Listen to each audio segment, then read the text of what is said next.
Alrighty, ladies and gentlemen, this is Preetha with 5 minutes of authenticity, and continuing our conversations, let us look at imposter syndrome and my favorite word, authenticity. If you are new to my space, I just wanted to tell you I am an authenticity life coach. I work with clients who want to move towards their authentic selves or question why they are not feeling authentic.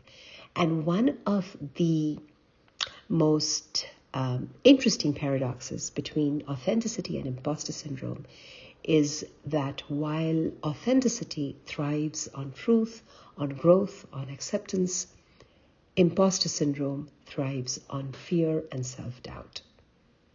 So if you are in a place of fear and self-doubt, if you are in a constant place of questioning whether you deserve something, when you're in a place of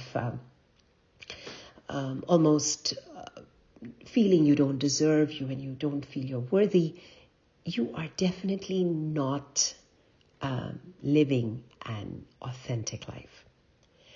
And the cost of not living an authentic life can be very cumbersome because you are living under a filter with your own self. The world doesn't even matter at this point.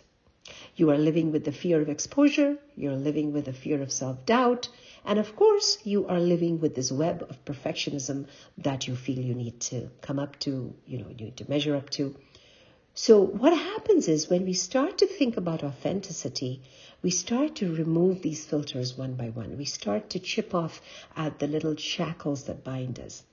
Because when you think about authenticity, you don't need a facade. You are who you are. You embrace your strengths. You acknowledge your flaws. You are very comfortable with your vulnerabilities. There is no filter. There is no hypocrisy in who you're presenting yourself to be.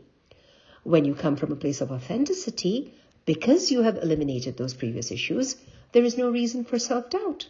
There is no set of comparison because you are your own yardstick. You have not given permission to someone else to discover or decide for you who you need to be or who you're not. And because authenticity embraces imperfection and actually lauds it as a part of growth, allowing room for mistakes, for learning, for all of the pitfalls, makes you so much happier with your imperfectly perfect self, right? So when I moved from a place of 15 years of a very, very corporate life to a place of motherhood, I faced a whole bunch of self-doubt. Am I doing this right? And with time, I realized, you know what, Preetha? If you can make a presentation in a boardroom, given all your faculties and do the best you can raise this child as well. You just have to use your faculties a little bit differently. It is still you. It is still growth.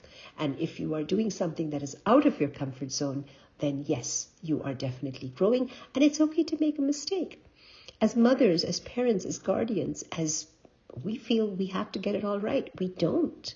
Because when we set that bar for ourselves, we are giving our children, our peers, everybody around us, this unnecessary need for perfection. We can do our best, and that is good enough, as long as we're genuinely doing our best, right? So that is why the whole concept of imposter syndrome and authenticity are in complete contradiction with one another. So I will leave you with some thoughts here. And this is something for you to journal and think about, is what does authenticity mean to you? And when do you feel most yourself? How can you create more opportunities to show up as that version of yourself? Think of the times when you feel those self-doubt, those things, those thoughts creeping in. Ask yourself, why is that happening? And where am I blocking my own mindset to do this? I'm writing a book. I have proofread it. It looks phenomenal. But I have all these thoughts.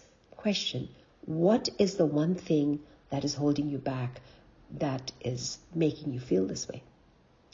So imposter syndrome thrives in fear. Authenticity thrives on truth and growth.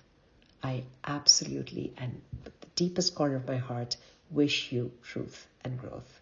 Thank you.